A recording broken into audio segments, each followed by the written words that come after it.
ସ୍ୱାମୀ ଆଉ ସ୍ତ୍ରୀ ଭିତରେ ପଶିଲା ରାଜନୀତି? ହଁ ଆଜ୍ଞା, ବର୍ଷା ଅନୁଭବଙ୍କ ପାରିବାରିକ କଳି ତ ସମସ୍ତଙ୍କୁ ଜଣା। କିନ୍ତୁ ଏହାରି ଭିତରେ ଏବେ ରାଜନୀତି ପଶିଯାଇଛି ସେମାନଙ୍କ ମଝିରେ। ବିଜେଡି ଦଳରୁ ଦୁଇ ଥର ନିର୍ବାଚନ ଲଢ଼ି ବିଜୟ ଲାଭ କରିଥିବା ଅନୁଭବ ମହାନ୍ତି ଏଇ କିଛି ଦିନ ତଳେ ବିଜେପି ଛାଡ଼ି ବିଜେପିରେ ଯୋଗ ଦେଇଛନ୍ତି। ଆଉ ବିଜେଡି ଦଳ ଛାଡ଼ିବାର କାରଣ ଦର୍ଶାଇ କହିଛନ୍ତି ଯେ ଏକ ଅଦୃଶ୍ୟ ଶକ୍ତି ପାଇଁ ସେ ବିଜେଡି ଦଳ ଛାଡ଼ିଛନ୍ତି। ସେପଟେ ଗତକାଲି ଅଲିଉଡ ଅଭିନେତ୍ରୀ ବର୍ଷା ପ୍ରିୟଦର୍ଶିନୀ ନୂଆ କରି ବିଜୁ ଜନତା ଦଳରେ ସାମିଲ ହୋଇଛନ୍ତି।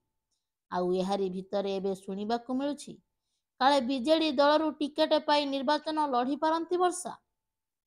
ଯଦି ଗୋଟିଏ ଆସନ ପାଇଁ ବିଜେପିରୁ ଅନୁଭବ ମହାନ୍ତି ଆଉ ବିଜେଡିରୁ ବର୍ଷା ପ୍ରିୟଦର୍ଶିନୀ ଲଢ଼ିବେ, ତେବେ ସ୍ୱାମୀ ସ୍ତ୍ରୀଙ୍କ ଭିତରେ କିଏ ଜିତିବ ବାଜି? ଯାହାକୁ ନେଇ ଏବେ ସବୁଆଡେ ଚର୍ଚ୍ଚା।